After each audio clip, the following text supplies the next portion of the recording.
if you can't be in the problem and solve it, where do you go to get at it? Where do you go? Where do you get to from here to get there? And that's where I think the higher brain living piece for me was huge, but also just as a natural part of the experience of my own growth and evolution is this idea of the view from 50,000 feet.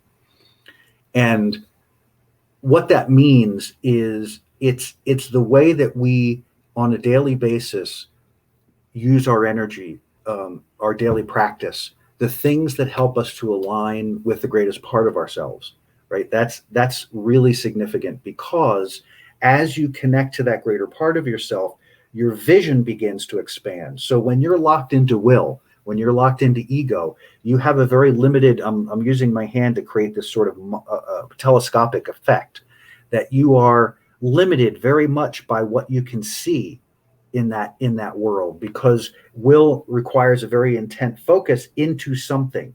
And so you have no view of anything else. When you begin to do your daily practice in a regular basis and begin to open up and expand your energy, you change that perspective to where you begin to see, again, from the view, your viewpoint begins to expand, and you begin to see more of the whole picture and not just the limited picture or the limited thing that your ego is driving you to complete because you think you'll feel better if you get it.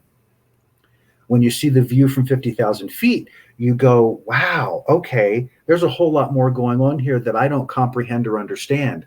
Let me step back and be with this until I'm inspired to something about this. Because it's really easy, I think, to get into this isn't working, let me go do this, because we're trained that protest is the way to go. I'm not saying don't do that, because everybody has their role.